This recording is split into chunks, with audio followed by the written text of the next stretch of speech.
Hello, everybody. I hope you just finished looking at the digestive system set of slides.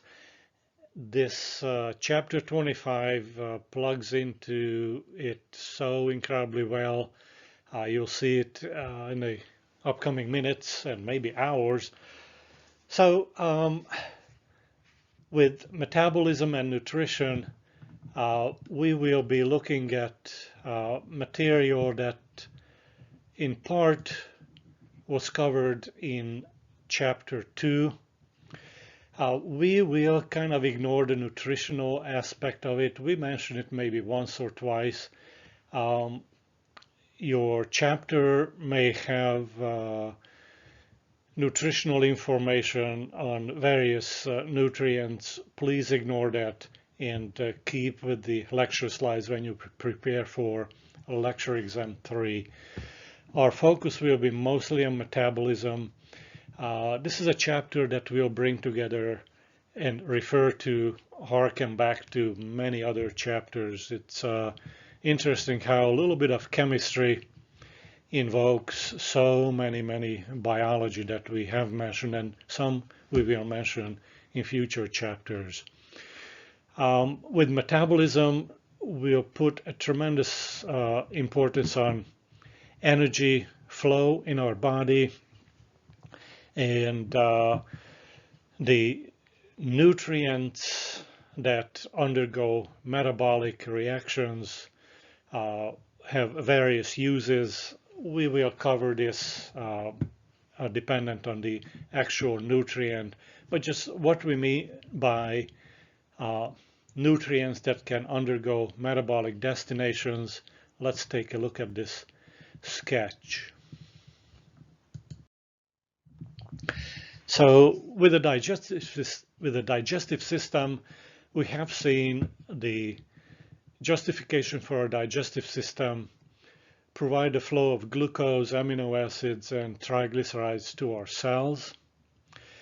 And so these are the principal nutrients that will undergo metabolic changes. We will see the details.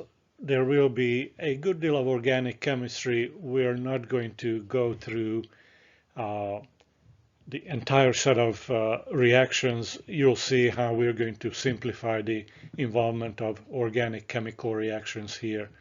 So these are the absorbed nutrients that need to change even further inside the cell to be of some use. Not on the slide, but you remember that we absorbed electrolytes, vitamins, we absorbed water, and they don't need to be changed chemically. They are ready to be used. These three principal organic nutrients will have to be chemically changed.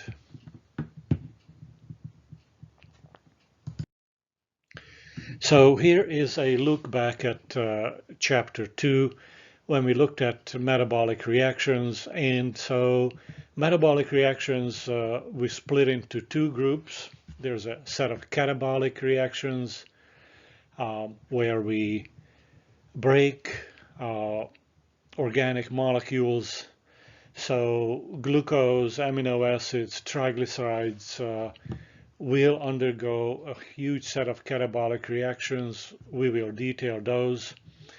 Anabolic reactions, we'll spend a little bit of time on these.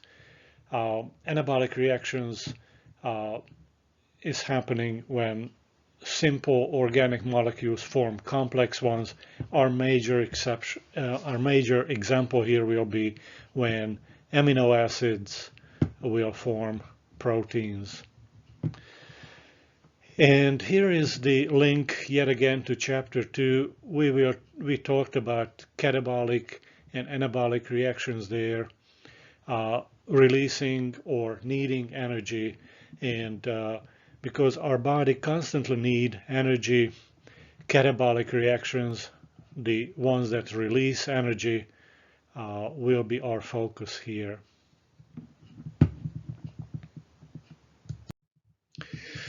Why do we need all that energy? So Maybe let's start with the need. Down in this green strip here, so energy from ATP is used for many purposes in our body. Think about DNA synthesis. Our cells could not divide without making new DNA. How do we make new DNA?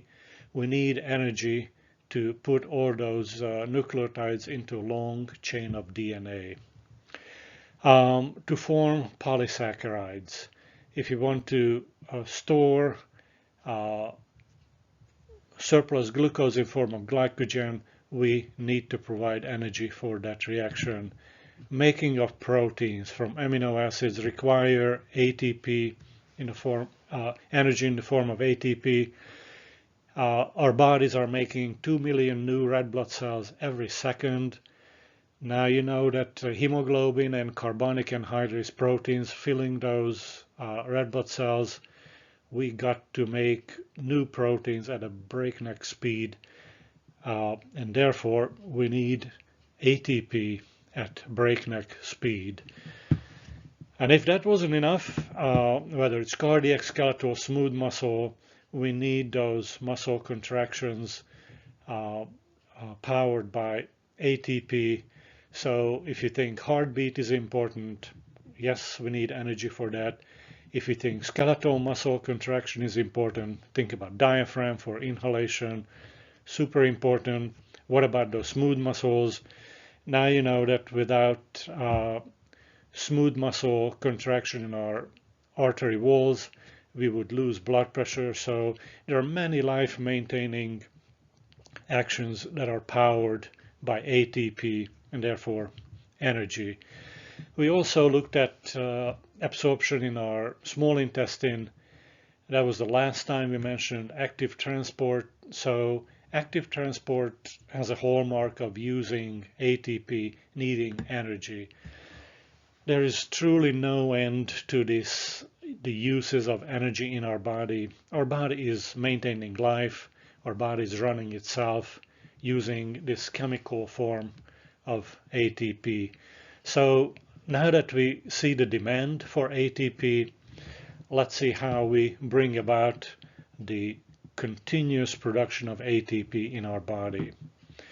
So ATP is representing energy, and in those glucose, fatty acids, glycerol portion of the triglycerides, and amino acids, as they stream into our cell, they bring with them energy in the chemical bonds in all these molecules. So here is how we bring energy into our cells, hidden in these organic nutrients. Inside the cell, and this is what we'll be detailing, these catabolic reactions, we'll break those chemical bonds in glucose, fatty acids, glycerol. Glucose is the example here. Carbon dioxide is released as a consequence of these reactions, and here it is, energy is released. So we capture this energy inside the cell, and we use this energy to make ATP, adenosine diphosphate plus phosphate plus energy will give us ATP. And so this is how we continually produce ATP, going through this yellow, beige, and pink set of reactions. And we do this in the order of satisfying the need here in our body. There are poisons that stop ATP production. Sodium, potassium cyanide are examples. Those are poisons. Those chemicals kill us because they stop ATP production. So again, the continuous formation of adenosine triphosphate, because it maintains so many reactions in our body, is needed for life.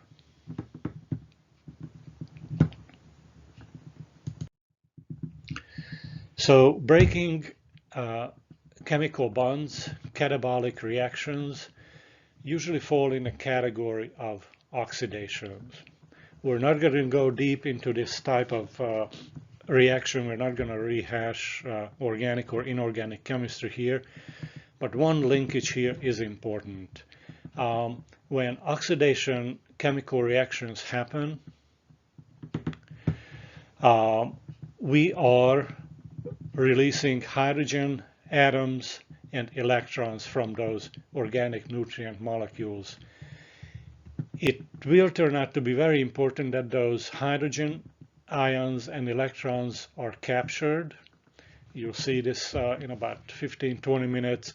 And we have special carriers for those hydrogen ions and electrons, NAD, nicotinamide, adenine dinucleotide, and FAD, flavin adenine dinucleotide, are our carriers. So keep your eye out for NAD and FAD.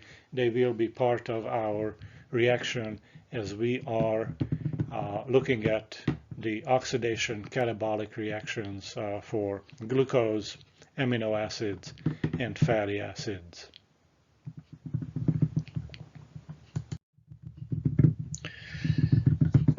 With ATP creation, we'll make a minor distinction here. Adenosine triphosphate can be made by using directly the energy released by a split chemical bond. That is called substrate level phosphorylation. We also have a totally different way of making ATP, oxidative phosphorylation. We'll look at the magic of this event. This is where we will be using those hydrogen ions and electrons captured during the chemical reactions.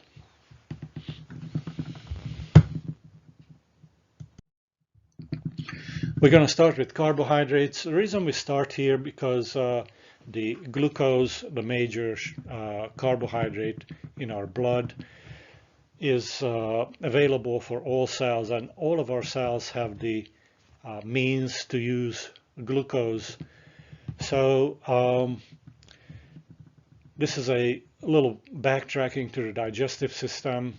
If you happen to be on a totally vegetarian diet and your diet includes a lot of fructose, if you are going on that 100% dairy diet, you're going to eat milk sugar, and so galactose will be absorbed through your small intestine, through the hepatic portal circulation. Both fructose and galactose will be streaming to the liver, and liver cells change galactose and fructose into glucose. So in our blood, the main sugar, 98% of the sugar in our bloodstream is glucose, no matter what you're consuming, fructose or galactose in your diet. So we'll be focusing on glucose here, how to make ATP out of glucose, because this is the primary, most important monosaccharide.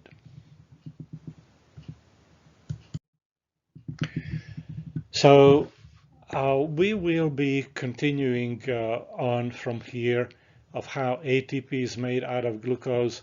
At the very end of the sequence, we will take a look at what happens to surplus glucose and what happens when we have a shortage of glucose in the body. Those will be, again, fairly short set of chemical reactions and considerations. We'll spend most of our time with the reactions that create ATP from glucose. So how does glucose get into the cell from the interstitial fluid? We have facilitated diffusion, and this depends on the glucose concentration coming from the blood. So this is a concentration-driven mechanism. While the glucose undergoes a chemical trick inside the cell to create a steep gradient, it's important to point out that the blood glucose levels, and we have seen glucagon being important, maintaining normal glucose levels. A certain blood glucose level is needed to provide the driving glucose concentration because of this concentration-related event. Hypoglycemia, too low blood glucose levels, slows facilitated diffusion.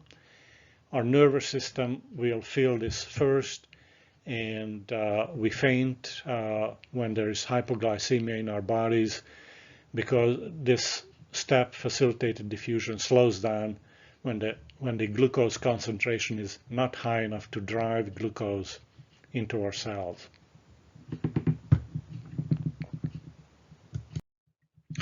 So here's the overview of what happens to glucose. We're going to see a few reactions where there is no need for oxygen in the cytosol, and then we'll look at a set of events that happen in the mitochondria. Oxygen will be needed for these reactions at the very end. The four portions to this glucose catabolism, we'll be looking at glycolysis in this blue box. We'll be looking at acetyl coenzyme A formation. We'll be looking at the Krebs cycle. And the very last part will be the electron transport chain. And you see the ATP bubbles here already. Many steps will be creating ATP directly. So we'll look at these steps one by one. When you look at this step of glycolysis, so here is glucose inside the cytoplasm, and we have enzymes that take this glucose and process it. There are many reactions. We need to go from glucose to the end result, pyruvic acid. Don't learn any of the names in the middle. The starter and the end chemical in these reactions will be sufficient. So what is happening in a glycolysis? Basically, take a look at glucose. We have 1, 2, 3, 4, 5, 6 carbon atoms. This glucose is being chopped into two by splitting this and this chemical bonds. So the end result is a molecule called pyruvic acid. There are only 3 carbon atoms in there. In this entire process, we create ATP, while at the start we use up to ATP, but we create 4. So the net result is we make 2 ATPs here. Also, take a look at how we stash away the hydrogen ions. Here's NAD grabbing the hydrogen ions and electrons, and again, this will be an important part of ATP production in the last step. So in glycolysis in the cytoplasm, we made pyruvic acid, and pyruvic acid is ready to move into the mitochondria. So pyruvic acid, here's pyruvic acid entering the mitochondria. There will be a change here that splits a chemical bond here that allows carbon dioxide to be released. From that chemical reaction, we stash away hydrogen ions here. NAD is the carrier, and the end result is acetyl coenzyme A. So these are the two parts important to know about this step. Starts with pyruvic acid and ends in acetyl coenzyme A that will be processed further inside mitochondria. So one look back and reference to the respiratory system. Where is all that carbon dioxide coming from that we keep exhaling? Well, here's the source of carbon dioxide in the body. Our mitochondria make this at this and one other step as well. So before we go and look at the rest of reactions with acetyl coenzyme A, There is one scenario where there is a lot of need for energy production, but our mitochondria can't keep up with the demand, and pyruvic acid would accumulate outside. So if for some reason the mitochondria is not processing pyruvic acid, it's not ready, it doesn't have all the enzymes, or it doesn't have the wherewithal to process pyruvic acid all the way, or if the mitochondria is not receiving enough oxygen to drive those reactions, mitochondrial reactions will slow down and pyruvic acid will end up stuck outside the mitochondria. There are enzymes in the cytoplasm that take pyruvic acid and turn it into lactic acid. And lactic acid causes the muscle soreness after exhaustive exercise. In that exhausting exercise, we exceeded the capacity of mitochondria, and pyruvic acid was turned into lactic acid in our muscles.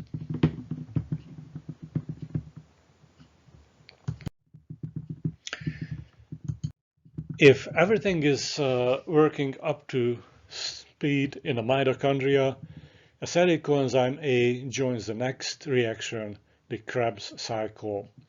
So here it's really important to emphasize, don't even look at any of the detailed reactions. So here's the summary of the Krebs cycle.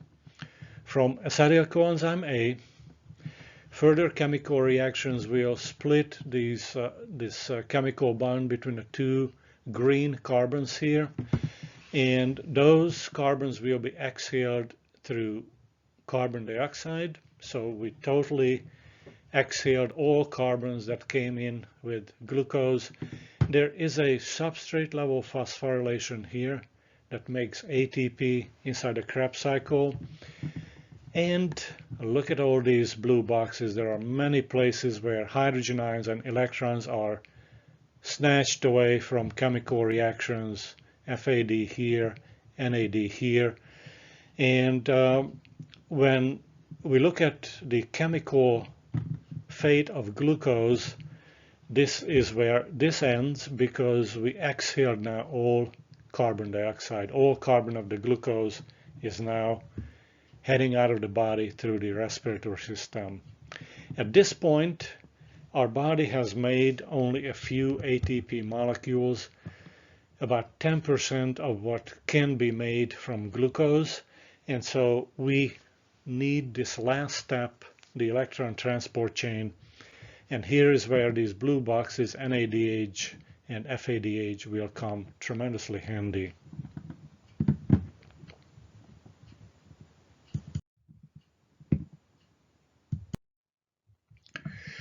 So the electron transport chain is, this is the short version of the electron transport chain. Here's where we need NADH and FADH coming to these proteins in the membrane of mitochondria. These proteins turn out to be pumps that move hydrogen ions from the NADH all the way to this outer membrane segment of the mitochondria. And then we have an ATP synthesizing machine, the ATP synthase, that takes those hydrogen ions, and as they flow back into the middle of the mitochondria, ATP is made here. A little more detailed look shows you all parts of the electron transport chain. So here NADH comes here, its hydrogens will be pumped out, electrons are moved onto another hydrogen pump, more hydrogen is pumped out into this intermembranous space, and here's the last hydrogen pump. So hydrogen ions accumulating here are forming a high concentration of hydrogen ions. For this last pump, Here's an important reaction. Oxygen is used here to take the surplus electrons and form water with hydrogen ions. So this is the reason why this is a set of aerobic processes. We need oxygen at the very end to move all the chemical reactions. And here you see the very last step. Hydrogen ions are streaming back inside the mitochondria from a place of high concentration to a place of low concentration. And in that process, they give up their energy, and that energy from moving hydrogen ions will be turned into ATP. ADP and phosphate ions are waiting here. They just need that energy from the streaming hydrogen ions, and bang, ATP is made.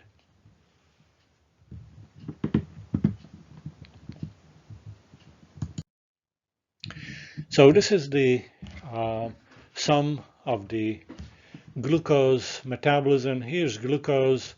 We added oxygen in the electron transport chain step. We made 36, 38 ATP. We released all the carbons of the glucose, and this is what we are exhaling. And we created a little bit of water here. So here is how an important way of maintaining ATP production unfolds in our body, starting from glucose that we absorb from the small intestine.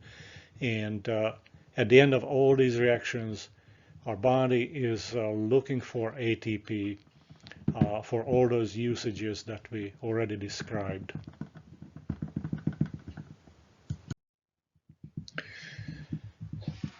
With the glucose constantly maintained in our bloodstream, we have several reactions that participate in that maintenance of physiologic homeostatic glucose levels. So let's take a look at two reactions. One scenario here is when we have surplus glucose in the bloodstream. Under the command of insulin, this glucose will be stored away as glycogen in our liver cells. And here is blood glucose. All the reactions along the red arrows will lead to glycogen. And so these reactions along the red arrows are called glycogenesis. Again, don't memorize all the intermediate steps. Important to know that glycogenesis starts with surplus blood glucose, and the end result is glycogen, the storage polysaccharide in our liver cells. On the flip side, when our blood glucose levels are falling, we have a shortage of blood glucose, then these very same liver cells can create the reaction of glycogenolysis. So we're going to break up glycogen along this set of blue arrows. So the arrows in blue represent glycogenolysis. This is, of course, stimulated by glucagon in some cells, epinephrine in some other cells. So the cells receive hormonal signals to start this set of reactions. And our glucose shortage is relieved because we can release glycogen from the stores and maintain normal blood glucose levels.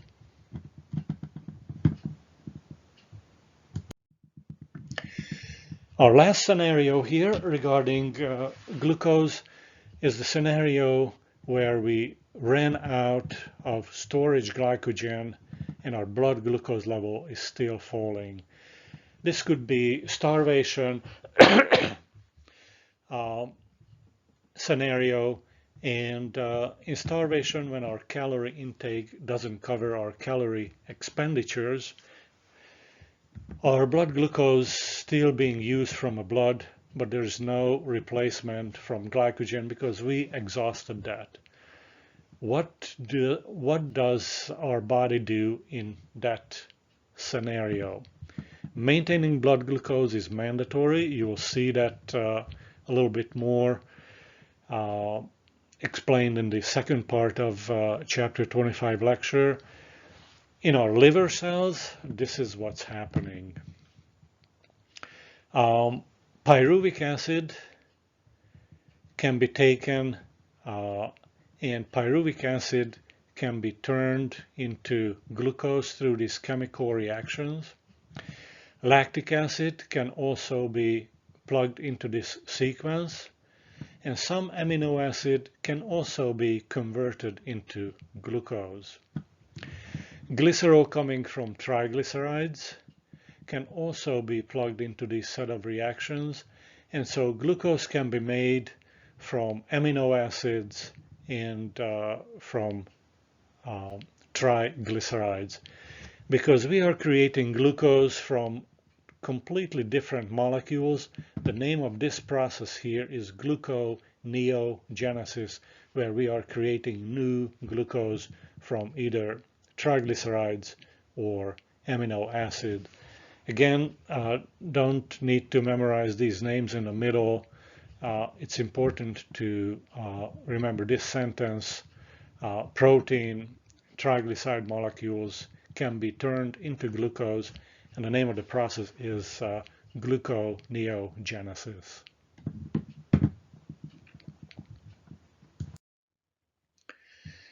We're going to say a few short words about protein metabolism. This is, of course, starts with amino acids as they are absorbed and enter into the cell.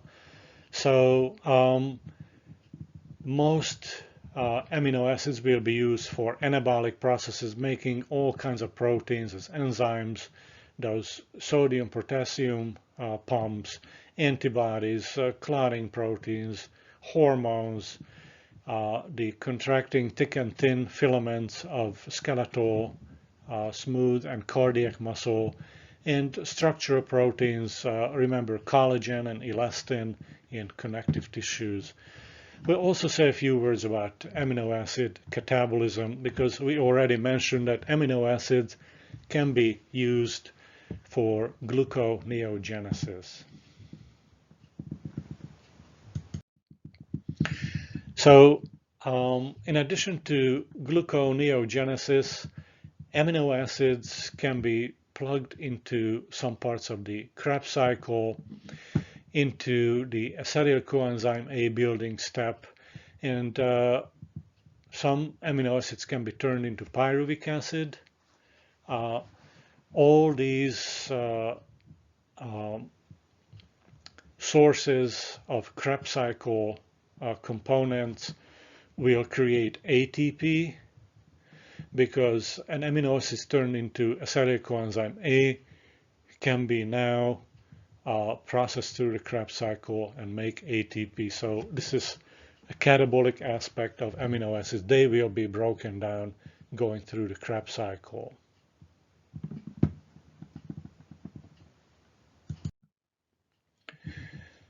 Protein anabolism, we give a shout out to chapter 3. This illustration is from chapter 3, indicating just how amino acids, these individual green pearls, are turned into proteins. Of course, we need the instruction in the form of mRNA that is created by the process of transcription. And we need a ribosome to grab on that messenger RNA and convert it into a protein. The details are in chapter 3. Again, that's a general way to illustrate how amino acids can be turned into proteins. We need the process of transcription and the translation and the organelle called ribosome.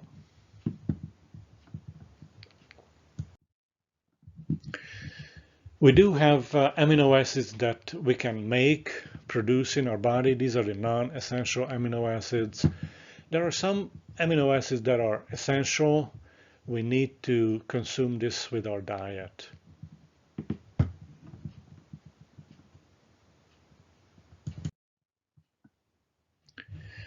So our last part of this lecture here look at lipids. We're going to focus on triglycerides, and we say a few words about cholesterol as well. While we will place emphasis on how catabolic reactions of especially fatty acids can lead to ATP. We also have to mention that phospholipids are made from triglycerides. 98% of plasma membrane components is phospholipids, so super important. We'll be looking at details of lipoproteins that move cholesterol and dietary triglycerides, fat-soluble vitamins. We saw the chylomicron. So we need lipoproteins for that particular function. Thromboplastin is a lipid-like molecule that starts the extrinsic pathway of blood clotting. We also have lipoprotein, lipid-like molecules called myelin. Myelin is super famous because this is attacked in the disorder multiple sclerosis. So myelin is very much needed to provide an insulation around axons and speeding up nerve impulse conduction. You're welcome to look back at chapter 12, look at the difference between continuous and saltatory nerve impulse conduction. Myelin sheaths play a tremendous role in that. And we have to mention cholesterol. Cholesterol is important for the maintenance of stable plasma membranes. All of our cells need this. Cholesterol, as we'll see, surplus cholesterol will be turned into bile salts. But cholesterol is also the starter molecule for steroid hormones. And in the past, we have seen especially the adrenal cortex shining in this regard. So aldosterone, cortisol, DHEA are the steroid hormones we mentioned. In the reproductive system, coming up in a few weeks, we'll be mentioning progesterone, estrogen, testosterone. All those steroid hormones are made from cholesterol by the cells that make those hormones.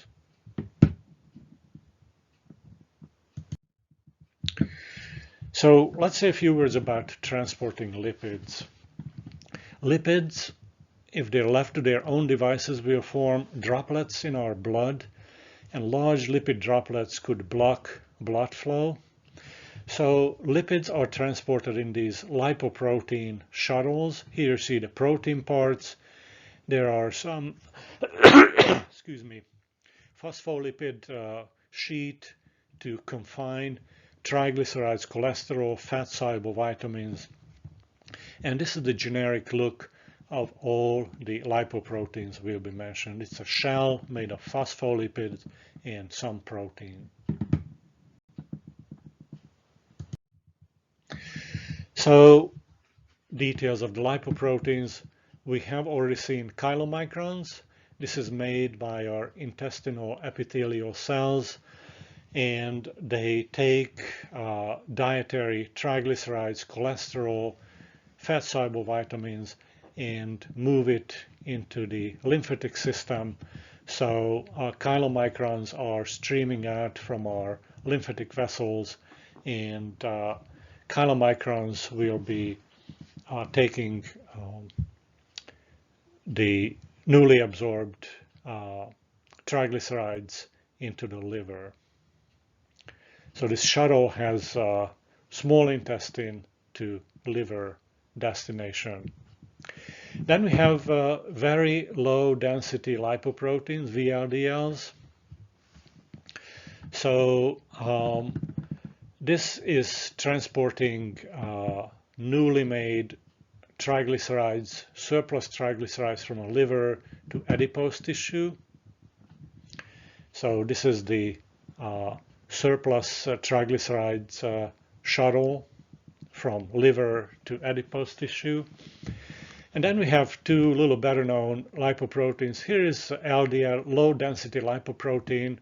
This is bad cholesterol because it takes cholesterol from the liver to cells of the body. Now our cells need this cholesterol. Health issues come up if the LDL levels are too high. We have a lot of cholesterol streaming to the cells of the body, and that's when the cells of the body start misbehaving in our tunica media of our arteries. Fat will be stored. That creates an inflammatory event. So blockage in our coronary arteries are coming very frequently as a consequence of having too much cholesterol stashed by body cells in the neighboring tissues. So this is why this is a bad cholesterol. We do have the reverse shuttle. Cholesterol is taken away from cells to the liver. Liver will make bile salts out of this surplus cholesterol, and HDL, high density lipoprotein, is considered a good cholesterol because it is relieving the cholesterol stress, cholesterol burden from our cells.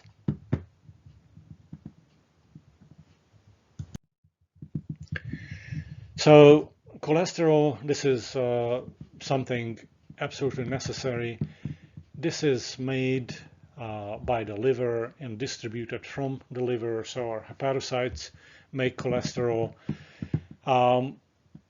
We have some of the desired levels here. Our dietary intake of cholesterol can push blood cholesterol levels higher. But there are individuals who totally cut out cholesterol from their diet, yet their total cholesterol still in the 1,000 to 3,000 range. There are individuals with the disorder called hypercholesteremia, and they make, just by genetic directions, a lot of surplus cholesterol in their liver. If nothing is done for those individuals, they will die of a heart attack in their mid-30s. So there's a clear connection between high total cholesterol and cardiovascular health or disease.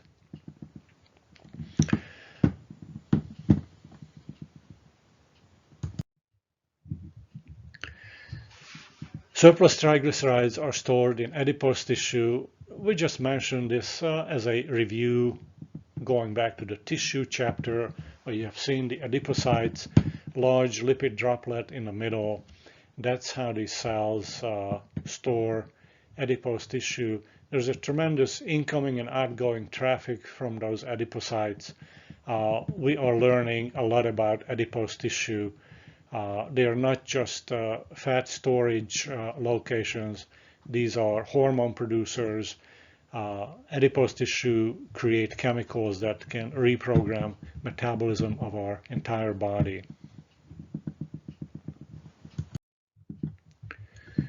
So the next segment is focusing on triglycerides. So lipolysis, here is our cells receiving the triglycerides. The first lipolysis reaction is breaking up the triglycerides into fatty acids and glycerol. Glycerol can be processed through the steps in glycolysis, and when we have surplus glucose, glycerol will be turned into acetyl coenzyme A. The fatty acids are processed through a separate set of steps.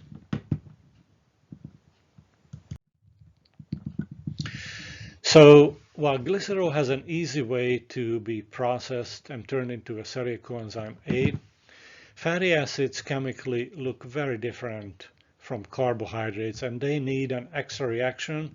This is beta oxidation. Beta oxidation takes fatty acids and break them up into two carbon groups. They can now stream into the mitochondria, and they can now be turned into acetyl coenzyme A. And acetyl coenzyme A is processed through the Krebs cycle and the electron transport chain. So through lipolysis and beta oxidation, fatty acids from triglycerides can be used to create ATP.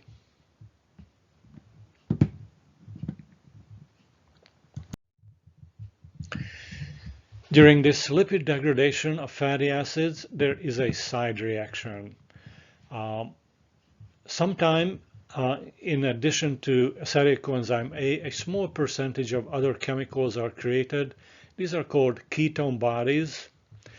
The names here, acetoacetic acid, this has a smell of balsamic vinegar.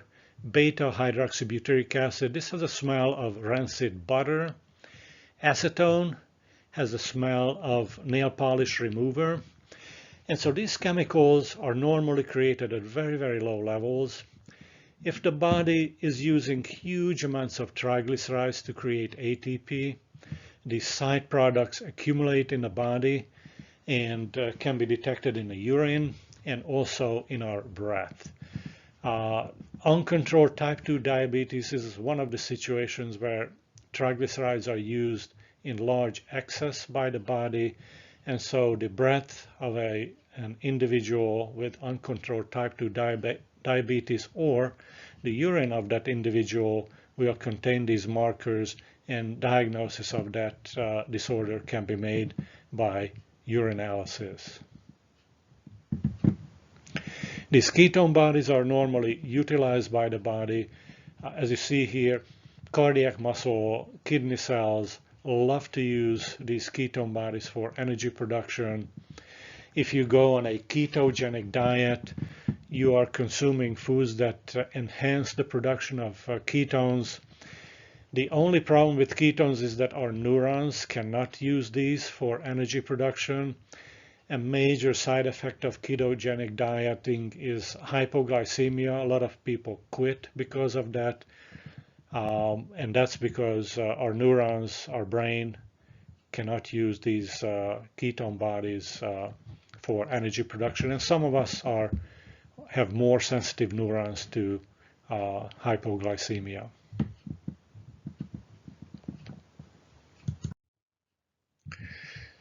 And so here is the last slide here. And this is now formation of triglycerides, lipogenesis. So here is a link to a tissue chapter, right? We have adipose tissue to store triglycerides. We have very limited storage of glycogen. So if you are on a typical Western diet, you will be consuming a lot more calories than your body needs, and all those surplus calories, the energy, will be stored away as triglycerides mostly. So this is a slide that explains why surplus glucose, why surplus amino acids can lead to triglyceride formation, and this, for our purposes, would result in weight gain in the weight of adipose tissue. So let's take a look at this sedentary lifestyle.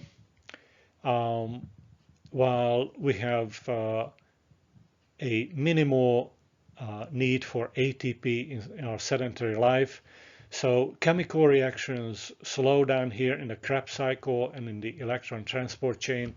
We don't need to create a lot of ATP, and that means that acetyl coenzyme A is not used by those chemical reactions. So we consume fats while we maintain a sedentary lifestyle, while lipolysis and beta oxidation will create acetyl coenzyme A. Acetyl coenzyme A will have no place to go. And so surplus acetyl coenzyme A will reverse beta oxidation and lead to the creation of fatty acids, which will be eventually turned into triglycerides along these yellow arrows. If you consume too much glucose, high percentage of carbohydrate in our diet, pyruvic acid would lead to acetyl coenzyme A, but here too the acetyl coenzyme A is no longer needed that much, and from acetyl coenzyme A, all the consumed glucose, carbohydrates will be turned into fatty acids, and into triglycerides. And so this is the reason whether consuming too much triglycerides, whether consuming too much carbohydrates, we will gain weight in terms of adipose tissue because surplus triglycerides will lead to storage of those triglycerides, but even surplus glucose will be stored away in a form of triglycerides. So weight loss programs include a calculation of the number of calories, whether it's coming from triglycerides or carbohydrates, to make sure that the consumed calories don't exceed what we need. If our diet exceeds the number of calories, the energy, those surplus energies will be stored away as triglycerides. So this is the end of the first part here, and there will be a much shorter second part to the metabolism chapter.